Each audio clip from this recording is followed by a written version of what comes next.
সাথে মিটিং করছি যে কতজন আপনাদের এখানে আসছে। প্রথম দিকে তারা সম্পূর্ণ লিস্ট দিতে পারে না, হয়তো এক হসপিটালে 20 জন মারা গেছে, তারা 5-7 জনের লিস্ট দিছে, কারণ সরকারের ভয়ে তখন আসলে কেউ লিস্ট করে নাই।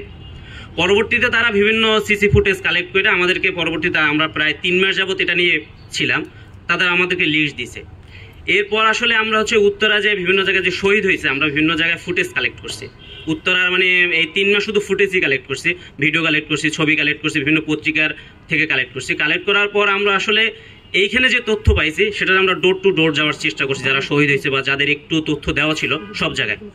এরপর যে পরবর্তীতে আবার যখন ডিজি হেলথ বিভিন্ন হসপিটাল থেকে তথ্য নিচ্ছে, আমরা ওই হসপিটালগুলোতে আবার গেছি যে আমাদেরকে, আমরা কাজ করতেছি, আমাদের একটা মানে জাস্ট নাম এবং নাম্বার দেন, আমাদের ডিটেলস তথ্য দেওয়ার দরকার না, আমরা তথ্য বের করে নেব।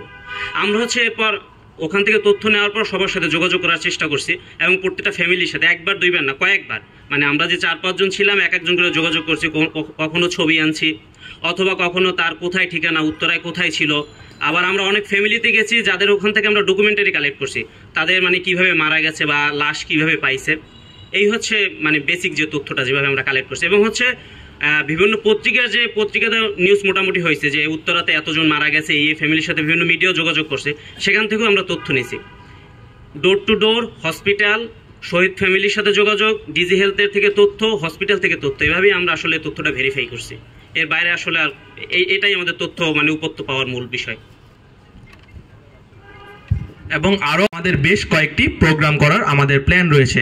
আমরা প্রথমে বলি, আমরা জুলাই রেভলিউশন অ্যালায়েন্স আমাদের পেজে গেলে দেখবেন আমরা অলরেডি 4টি ডকুমেন্টারি আমরা পাবলিশ করেছি। 4টি ডকুমেন্টারির মধ্যে 3টি শহীদ ফ্যামিলির, শহীদের ডকুমেন্টারি, এবং একটা আহত একটা বাচ্চা, তার পেটে গুলি লেগেছে, তার ডকুমেন্টারি। অর্থাৎ আমরা চাই এই ডকুমেন্টারির মাধ্যমে যদি বাংলাদেশে 2000 মারা যায় কিংবা 2500 মারা যায়, 2500 মানুষের ডকুমেন্টারি তৈরি হোক, যাতে করে 2050 সালে কেউ আর অন্য কোথাও থেকে কানে কথা শুনে ইতিহাস না জেনে সোজা ইউটিউবে কিংবা ফেসবুকে ঢুকে ইতিহাস জানতে পারে। সেই লক্ষ্যে আমরা কাজ করে যাচ্ছি, এবং আমাদের অলরেডি আরও কয়েকটি ডকুমেন্টারির কাজ আমাদের চলমান। তার পাশাপাশি আমরা ম্যাগাজিন করার পরিকল্পনা করছি বিভিন্ন বাংলাদেশের প্রত্যেকটি জায়গায় শহীদি সেমিনার করা, যাতে করে জুলাই মানুষ ভুলে না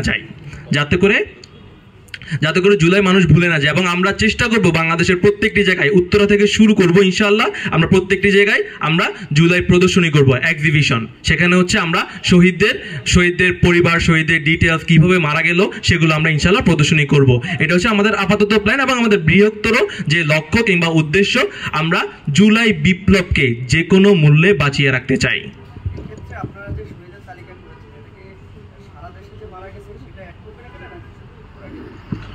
আমাদের শুধুমাত্র উত্তরা থেকে আমরা শুরু করেছি শহীদের তালিকাটা।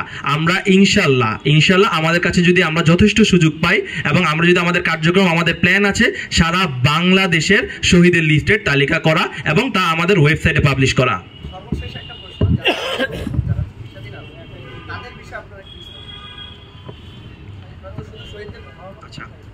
আহতদের আমরা অনেক আহতদের ডোর টু ডোর গিয়ে আমরা তাদের লিস্ট নিয়ে আমরা চেষ্টা করেছি জুলাই স্মৃতি ফাউন্ডেশন পর্যন্ত পৌঁছানোর, আমরা চেষ্টা করেছি বিভিন্ন সংগঠনের কাছে পৌঁছানোর, যারা এই জুলাই রেভলিউশনে যারা আর্থিকভাবে সহায়তা প্রদান করে। আমরা চেষ্টা করেছি আমাদের আশেপাশে উত্তরায় যারা একটু আর্থিকভাবে সহযোগিতা প্রদান করতে পারে, আমরা তাদের ডোর টু ডোর গিয়েছি, তাদেরকে সহযোগিতার জন্য হাত বাড়িয়ে দেয়, এবং আমাদের এই কাজ এখনো চলমান, আমরা এই কাজ চলমান রাখছি।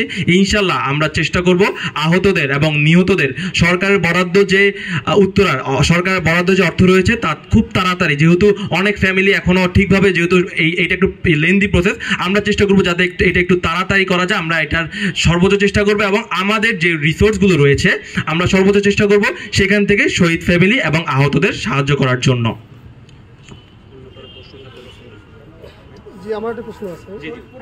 বীর শহীদকে তালিকাভুক্ত করা হয়েছে। আপনাদের কাছে দুঃখিত, এখানে টাইপিং মিস্টেকের কারণে 93 জন লেখা আছে, কিন্তু আমাদের লিস্টে 92 জন আছে। 92 জনের শহীদের তালিকাভুক্ত করা হয়েছে। তবে আমাদের ধারণা শুধুমাত্র 92 জন নয়, উত্তরায় বেনামি এবং অজ্ঞাতভাবে আরো অনেকে মারা গেছে যাদের কোনো পরিচয় এখন অবধি পাওয়া যায় নাই। তবে আমাদের ধারণা সেটা হয়তোবা 100-রও বেশি হতে পারে।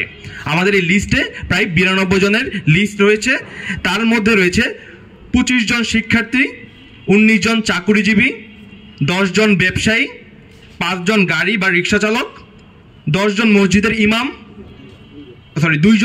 ইমাম, 1 জন ডাক্তার, আর 11 জন হচ্ছে অজ্ঞাতনামা। অজ্ঞাতনামা আমরা বিভিন্ন হসপিটালের সোর্স থেকে আমরা 11 জন অজ্ঞাতনামা লিস্ট পেয়েছি, যাদেরকে 18, 19 এবং 5 তারিখ 18, 19, 4 এবং 5 তারিখ উত্তরার বিভিন্ন হসপিটাল থেকে, আর যেহেতু লাশ শনাক্ত করতে পারেনি, ঢাকা মেডিকেলের কিংবা বিভিন্ন মেডিকেলের মর্গে পাঠানো হয়েছিল, সেই 11 জন অজ্ঞাতনামা আমাদের লিস্টে রয়েছে।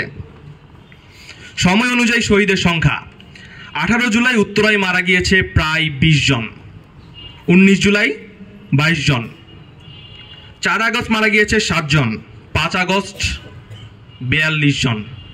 স্বাধীন হওয়া পরবর্তী উত্তরায় বিকাল 4টার পরে উত্তরায় অনবরত গুলি চালিয়েছে, এবং সেই গুলিতে আমরা স্বাধীন হয়েছি, কিন্তু উত্তরার মানুষের স্বাধীনতা পেতে আরও দেরি হয়েছে।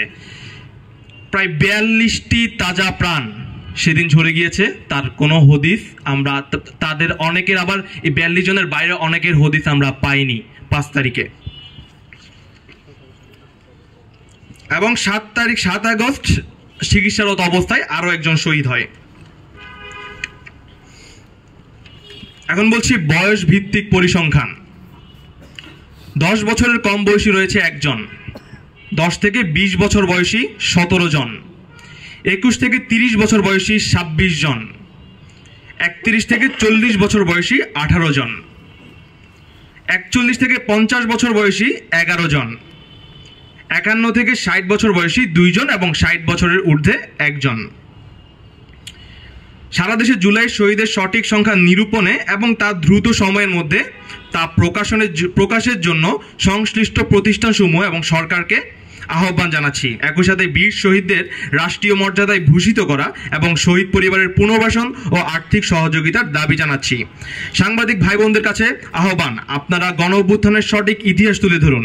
এই আন্দোলনের শহীদ ও আহতদের আর্তনাদ যেন আপনাদের ক্যামেরা ও কলমের মধ্যে ছড়িয়ে পড়ে সবার কাছে। জুলাই রেভলিউশনারি অ্যালায়েন্স আশা করে আপনাদের ও আমাদের এই ক্ষুদ্র প্রচেষ্টার মাধ্যমেই জুলাই গণ অভ্যুত্থানের সঠিক ইতিহাস ভবিষ্যৎ প্রজন্মের জন্য সংরক্ষিত থাকবে।